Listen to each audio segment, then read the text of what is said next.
Olá e boas-vindas a mais uma das nossas imersões. É um prazer imenso ter a companhia de quem está nos ouvindo hoje para mais uma análise profunda. Olá, é muito bom estar aqui de novo. A nossa missão de hoje é desconstruir algo que afeta quase todo mundo que trabalha numa organização. Seja uma gigante da tecnologia ou uma agência criativa menor. Com certeza, é um tema bem universal. Exato, a gente vai explorar o que realmente constrói o sucesso no ambiente de trabalho moderno. Então, para quem está ouvindo e já se perguntou como criar um ambiente verdadeiramente inovador e de alta performance, os dados que a gente vai explorar hoje formam, assim, um mapa muito revelador. Um mapa baseado em evidências concretas, né? Isso. As nossas fontes vêm de materiais fascinantes de um curso focado em persuasão e presença para gerentes de programas e projetos. E o diferencial aqui é o embasamento. O material não se apoia em teorias abstratas. São pesquisas internas e dados reais, massivos de recursos humanos do Google. Exatamente. O que torna essa análise tão rica é justamente essa fuga daquele achismo corporativo clássico. A alta gerência do Google partiu de uma premissa muito clara e rigorosa para decifrar a anatomia das equipes de alto desempenho. E eles não queriam só opiniões, né? Não, de jeito nenhum. A missão deles, e a nossa aqui hoje, não é responder a dilemas de gestão com opiniões de livros de autoajuda corporativa. É olhar friamente para os dados. Afinal, a base de qualquer inovação duradoura é a capacidade de medir, analisar e entender o comportamento humano dentro de estruturas complexas. E bom, o Google fez isso numa escala sem precedentes. E a pergunta que deu o pontapé inicial em todo esse esforço de pesquisa lá no Google é uma daquelas que muita gente já teve vontade de fazer, mas talvez não tivesse coragem de dizer em voz alta numa reunião de diretoria, sabe? A famosa pergunta existencial. Essa mesma. A alta gerência simplesmente questionou por que precisamos de gerentes de nível médio. Qual é o valor real deles na prática? Porque a empresa precisa ter pessoas atuando como intermediárias entre quem executa as tarefas diariamente e a alta administração que define o rumo. É o tipo de pergunta que faria qualquer gerente suar frio ao abrir um e-mail. Nossa, com certeza, eu ficaria apavorada. É uma provocação e tanto. E para entender o peso real dessa pergunta, e por que o Google levou isso tão a sério, a gente precisa voltar um pouquinho no tempo. A década de 90 foi marcada por uma filosofia de gestão muito específica, que moldou brutalmente o mercado de trabalho. As cicatrizes estão aí até hoje, né? Sim. A pergunta do Google não surgiu do nada. Ela ecoava um fantasma do passado corporativo. Ok, vamos desvendar isso. Porque os anos 90 trouxeram o famoso movimento de reengenharia. E a lógica deles parecia muito simples no papel, talvez simplista até demais. Era bem simplista. As grandes empresas olharam para os organogramas, viram aquela barriga no meio da hierarquia e pensaram, se a gente cortar os gerentes de nível médio, a gente remove uma camada inteira de burocracia lenta. A grande esperança era que, ao eliminar esse meio de campo, a organização ficasse magicamente mais enxuta, mais rápida e muito mais inovadora. Era a ideia predominante de que o gerente do meio estava ali só fazendo peso, bloqueando o fluxo natural do trabalho. E isso levanta uma questão super importante, porque o que a teoria da reengenharia propunha lá nas planilhas acabou virando um grande desastre na prática do dia a dia. Eles usavam uns nomes bonitos para isso, né? Sim, conceitos como right sizing, que seria uma adequação de tamanho, e smart sizing, que, convenhamos, era basicamente um eufemismo corporativo para vamos demitir uma camada inteira, entrar em pânico e fazer com que os que sobrarem façam um trabalho de 3 pessoas ao mesmo tempo. O resultado definitivamente não foi agilidade. O resultado foi um enorme retrocesso organizacional. Não me parece a receita para a inovação, de fato. Longe disso. Ao retirar os gerentes do meio do caminho, as empresas não ficaram mais inovadoras. Elas ficaram profundamente desorientadas. Houve uma perda incalculável de memória institucional e uma reação negativa gigantesca por parte de todo mundo que trabalhava lá. De repente, as equipes se viram sem suporte nenhum, sem direção para resolver conflitos e sem a ponte necessária que traduzia a visão da diretoria para as tarefas de execução do dia a dia. O caos se instalou porque a estrutura de apoio simplesmente desapareceu. Foi um fracasso estrondoso. Muitas corporações demoraram décadas para se recuperar e tentar reconstruir a confiança perdida. E é exatamente por isso que a estratégia do Google é tão fascinante de se observar. Eles conheciam essa história. Eles não queriam repetir os erros grotescos da reengenharia dos anos 90. Então, em vez de simplesmente passar tesoura e demitir todo mundo que estava no meio da pirâmide e rezar para dar certo, eles decidiram investigar a fundo. Lançaram, então, o que eles chamaram de Projeto Oxigênio. Usando aquela montanha vasta de dados de avaliação de desempenho, pesquisas de clima, métricas de produtividade, tudo para medir rigorosamente o impacto real desses gerentes. A missão era descobrir o que esses gerentes fazem que realmente ajuda as equipes. E a resposta que os dados trouxeram desmente completamente aquela filosofia predatória dos anos 90. A grande descoberta do projeto Oxigênio foi que os gerentes de nível médio não são um peso ou uma camada inútil. Pelo contrário, eles desempenham papéis absolutamente vitais na construção de equipes de alto desempenho. O Google descobriu, através de evidências irrefutáveis, que a qualidade da gerência intermediária é o que literalmente oxigena a organização, mantendo o talento ali, vivo e engajado. Daí o nome do projeto ser tão apropriado. Mas a genialidade é que eles não pararam numa conclusão ampla e genérica, do tipo, gerentes são bons. Eles destrincharam a anatomia desse profissional. A pesquisa inicial revelou 8 comportamentos cruciais. E depois eles refinaram isso, certo? Isso. Mais tarde, após anos cruzando novos dados, essa lista foi expandida para 10 comportamentos essenciais. E olhar para essa lista detalhada é como ler um manual definitivo de como liderar seres humanos no século XXI. Bem longe de clichês. Vamos passar por eles porque vale muito a pena analisar o que os dados revelaram. O primeiro comportamento essencial descoberto é que o gerente precisa ser um bom treinador, um bom coach para sua equipe. Não é só distribuir tarefas numa planilha e comprar prazos. É alguém que ativamente desenvolve os talentos ao redor. E o segundo comportamento está intimamente ligado a isso. Um grande gerente empodera a equipe e, fundamentalmente, não faz microgerenciamento. Ele dá o norte e confia no processo do grupo. O tão sonhado fim do microgerenciamento. Nossa, só de ouvir isso, a sanidade de qualquer equipe já agradece. É a diferença entre supervisionar o trabalho e sufocar as pessoas. Exatamente. E seguindo para os próximos dados, o terceiro comportamento mapeado é que esse líder cria um ambiente de equipe inclusivo, mostrando preocupação genuína com o sucesso e com o bem-estar da equipe.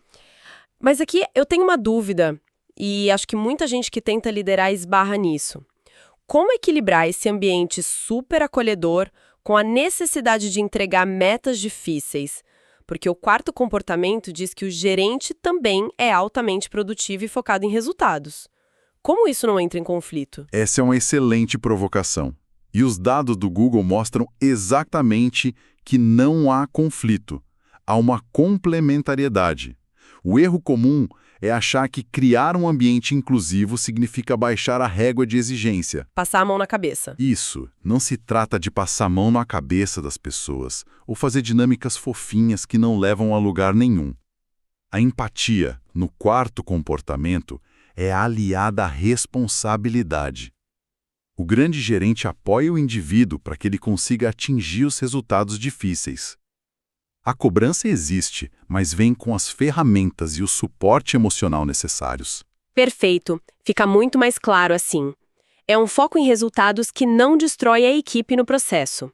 E para que esse equilíbrio funcione, o quinto comportamento destaca a comunicação. Os grandes gerentes são bons comunicadores porque dominam 2 vias da informação. Eles ouvem ativamente as preocupações da base e compartilham informações estratégicas de forma transparente, sem reter conhecimento. Já o sexto ponto revela que eles apoiam o desenvolvimento de carreira ativamente. Eles têm conversas significativas sobre o desempenho e o futuro profissional com cada membro. Demonstram que se importam com o que acontece com a pessoa daqui a 2 ou 5 anos. E para guiar esse futuro, entra o 7º comportamento. Eles têm uma visão e uma estratégia clara para a equipe. O trabalho diário ganha sentido quando todos sabem para onde o barco está indo e por que estão remando naquela direção. Agora, o oitavo comportamento costuma surpreender muita gente no mundo da tecnologia. Os dados comprovaram que um ótimo gerente possui habilidades técnicas fundamentais para aconselhar a equipe, mas com uma ressalva crucial. Ele não precisa ser a pessoa com as melhores habilidades técnicas da sala. Isso quebra um paradigma enorme. É muito comum a ideia de que o chefe tem que ser o gênio técnico supremo, o melhor engenheiro, o programador mais rápido. Mas a regra número 8 mostra que eles precisam ter conhecimento técnico suficiente para orientar e não para competir na execução. Eu acho fascinante que os dados validem isso. E o motivo pelo qual isso importa é profundo.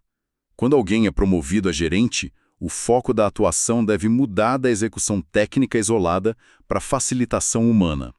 Se o gerente está ocupado demais tentando ser o melhor programador do projeto e escrevendo todo o código complexo, ele não está liderando. Ele está só executando com um salário maior. Exato. Ter conhecimento suficiente para entender os jargões, prever os grandes obstáculos técnicos e orientar as soluções da equipe é o que gera respeito e permite que o trabalho flua sem que o líder vire um gargalo. Faz todo sentido. O líder atua como um maestro, que entende de música e sabe ler partituras, mas não precisa tocar todos os instrumentos melhor que os músicos da orquestra. E fechando a lista do Projeto Oxigênio, o 9º comportamento é a capacidade de colaborar de forma cruzada, quebrando os famosos silos departamentais, aquelas barreiras onde um setor não fala com o outro. Por fim, o 10º comportamento é ser um tomador de decisões forte. Alguém que escuta a todos, analisa os dados, mas não paralisa quando as escolhas difíceis e impopulares precisam ser feitas para o projeto avançar. E ao compilar tudo isso, os pesquisadores notaram um padrão subjacente ali, né? Sim, havia uma base, um terreno comum sustentando a capacidade de exercer tudo isso, para que um líder consiga ser um bom coach, ser inclusivo, comunicar falhas sem gerar pânico e tomar decisões fortes, é necessário cultivar um alicerce invisível à segurança psicológica. Sem ela, os 10 comportamentos viram só um checklist vazio. Contudo, o Google percebeu que decifrar os gerentes era só metade da equação. E aqui é onde a coisa fica realmente interessante. Porque uma vez que eles mapearam o gerente perfeito, a próxima fronteira de pesquisa era o coletivo. Eles queriam entender o que faz uma equipe inteira ser excelente. Porque algumas equipes com profissionais medianos entregavam resultados incríveis, enquanto equipes formadas só por estrelas fracassavam miseravelmente. E é dessa inquietação que nasce o famoso Projeto Aristóteles. A abordagem inicial deles por Projeto Aristóteles foi testar várias hipóteses que o senso comum sempre ditou. A premissa de que o segredo estava nos ingredientes humanos. Ou seja, quem formava o grupo determinaria o sucesso. E a forma como eles testaram isso é digna de um laboratório. Eles montaram equipes compostas só por amigos de fora do trabalho para ver se a afinidade pessoal era o motor. Agruparam pessoas com a mesma formação educacional, juntando os PhDs todos no mesmo canto. Misturaram pessoas de fusos horários diferentes, criaram equipes extremamente diversas, outras super homogêneas. Eles jogaram absolutamente tudo no caldeirão estatístico buscando a fórmula de ouro. E o resultado chocou os pesquisadores. Especialmente numa cultura que sempre valorizou tanto o peso de um diploma brilhante. A composição da equipe isoladamente não explicava o sucesso. Os dados provaram que não importa tanto quem está na equipe, mas sim a forma como essas pessoas interagem, como estruturam o trabalho e como percebem o valor das suas contribuições. O Projeto Aristóteles destilou as equipes de alta performance em 5 componentes fundamentais. E é vital mergulhar neles, porque isso muda a forma de contratar e gerenciar hoje. Qual foi o primeiro grande fator que emergiu? O primeiro componente, e de longe o mais crítico por ser a base de todos os outros, é a segurança psicológica. Isso significa que a equipe sente uma tranquilidade genuína para assumir riscos interpessoais e para se mostrar vulnerável diante dos colegas. Ninguém acorda com medo de ser punido ou humilhado publicamente por admitir um erro. Mas espera, surge uma dúvida clássica aqui. Como se diferencia Essa segurança psicológica de simplesmente um ambiente onde todo mundo é legal demais e as pessoas evitam dar feedbacks difíceis por medo de ofender. Isso não poderia gerar complacência? É um equívoco muito comum achar isso. Que segurança psicológica é a ausência de conflito. Na verdade, é o exato oposto. A verdadeira segurança psicológica é o que permite o atrito de ideias saudáveis e o feedback direto.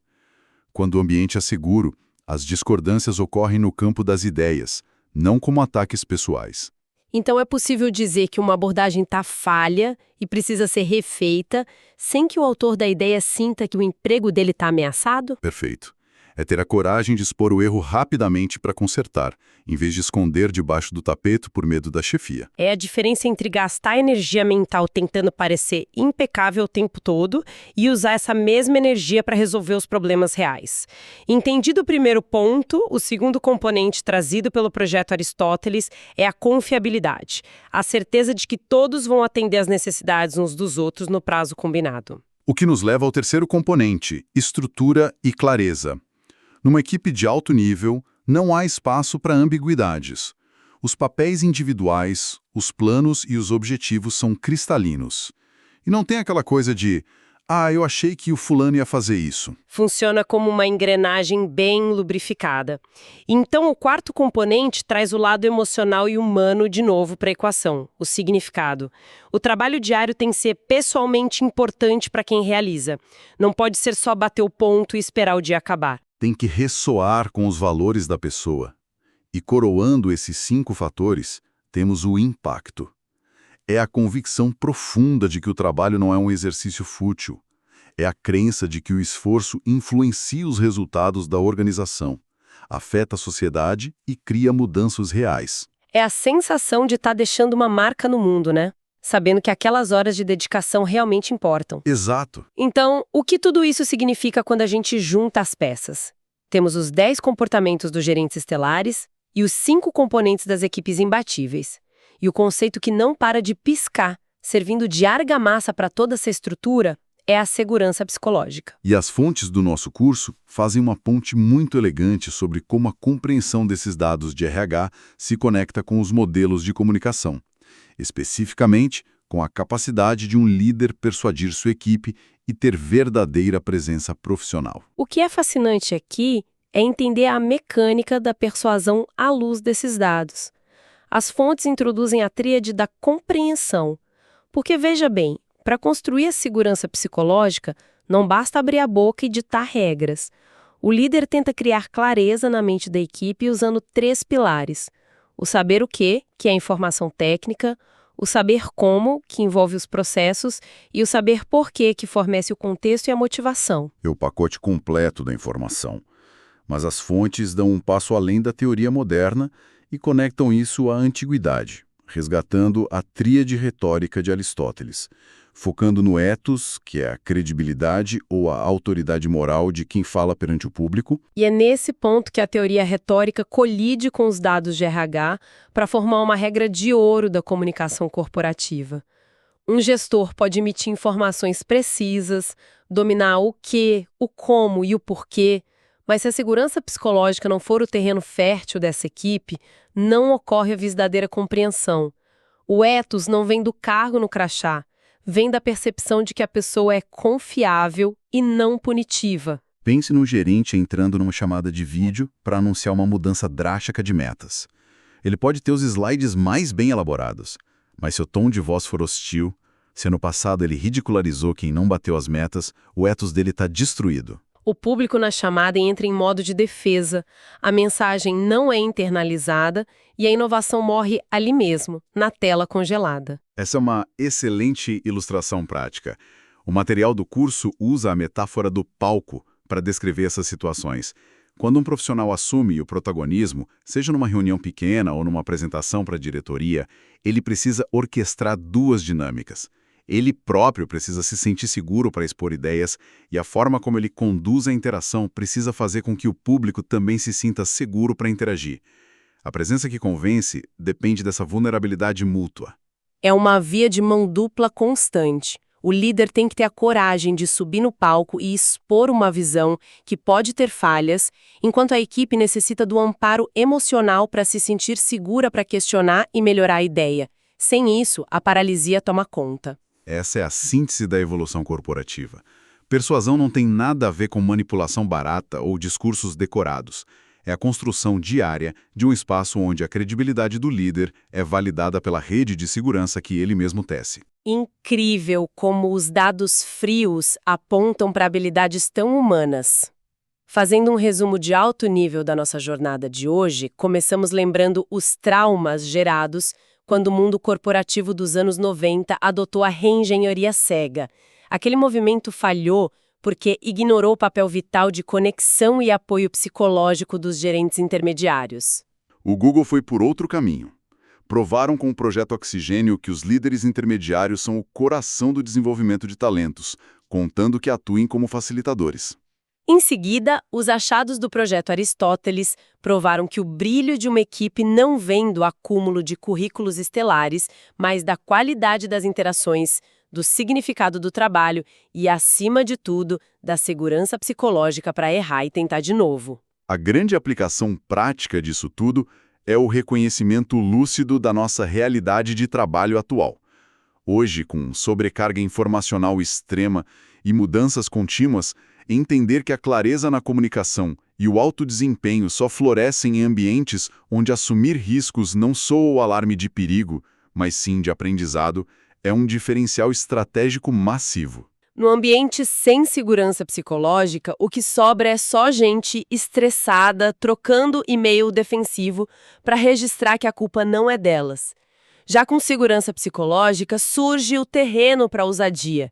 Essa fundação é o que separa as equipes que apenas sobrevivem daquelas que ditam o ritmo do mercado. Se a gente conectar isso ao cenário geral, levantamos uma reflexão urgente para o momento presente.